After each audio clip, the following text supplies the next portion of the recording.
Let us discuss J.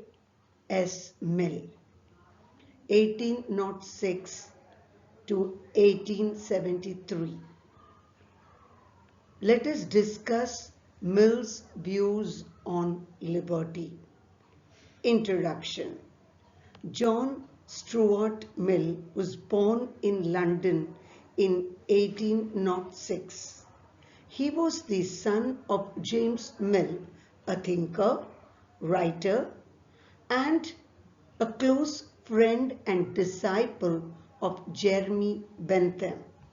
At the tender age of 3, Mill was initiated to the study of Greek, Latin, algebra, geometry, and economics. At the age of 17, he joined the East India Company's staff in London, from where he retired in 1858. He represented Westminster in the House of Commons from the year 1866 to 1868. He died in 1873 at Avignon in France. Champion of Liberty. J. S. Mill is regarded as the champion of individual liberty.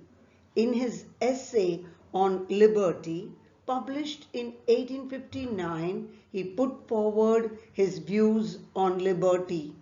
The basis for individual liberty are as follows. A. For enrichment. Mill believed that there can be no self-development without liberty. Mill believed in the necessity of the individual developing his own personality for his own good and that of his society. B. For variety. If unhindered by society, the individual can reach the perfection of his personality. As a result, the society would be enriched by the variety of characters in it. Mill held that if the state regulates the individuals, it will produce uniformity in opinions and practices. Thus, for spontaneity, originality, genius, and mental energy and courage of people to develop, state interference in the capacity of individual should be reduced to minimum. C. Two actions of individual.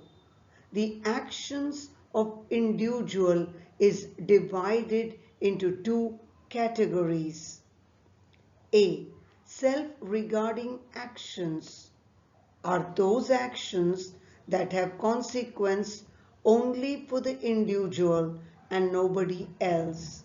His independence is absolute and he is sovereign over himself, over his own body or mind. The state does not interfere and the individual should be allowed to practice his opinion at his own cost. For example, no person can be punished for getting drunk. B. Other regarding actions are those actions that have consequences for others.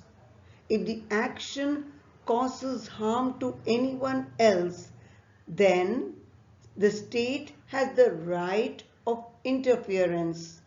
For example, a person should be punished for gambling away his money, because of which he is unable to feed and clothe his small children.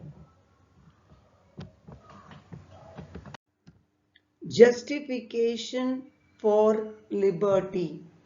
Mill's advocacy of the liberty of the individual is based on the following points.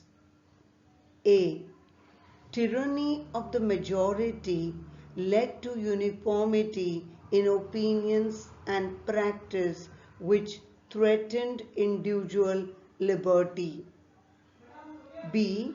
Social conformity due to customs and conventions led to social tyranny which threatened individual liberty. C. Absence of critical inquiry, questioning, and spontaneous choice threatened individual liberty. Mill's justification of liberty was due to the fact that he believed that liberty helped in the development of a humane, civilized, and moral person. It was beneficial both to society that permits them and to the individual that enjoys them. Mill's classification of liberty. Mill puts forward certain freedoms without which an individual cannot develop his personality. These freedoms are as follows. A. Liberty of thought and expression. B. Liberty of taste and pursuits. C. Liberty of association.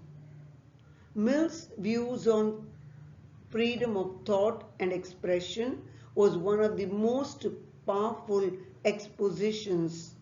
Mill held that to curtail another person's freedom to express a different point of view is illegitimate and morally wrong. He held liberty of thought and expression in high esteem because no matter how unpopular opinions are, Mill argued that this freedom is important not just for the individual but for the society for arriving at the truth, or an unpopular opinion may end up being the correct one. Articulation, interaction, and discussions lead to creative individuals who help in evolving opinions which otherwise would lose their vitality and become dead dogmas. Thus, Mill believed that freedom of expression would thrive if the dissenting opinion is expressed. If the opinion is true, then it would rob people of useful knowledge. And if the opinion is false, then the correct view will be known. For Mill, individuality was the capacity for questioning, spontaneous choice, critical inquiry, responsible thought, self-development, and the expression of free will.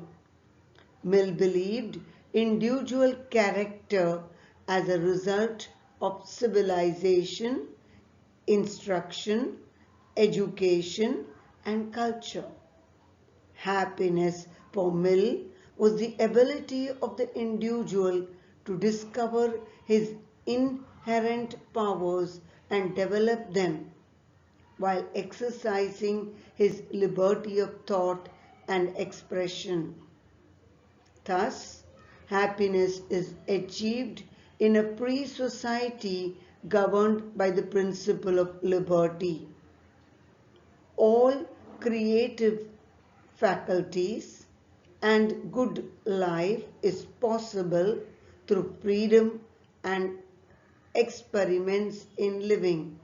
Any attempt to infringe on liberty is counterproductive. Thus, liberty is essential for leading a good, worthy, and dignified life.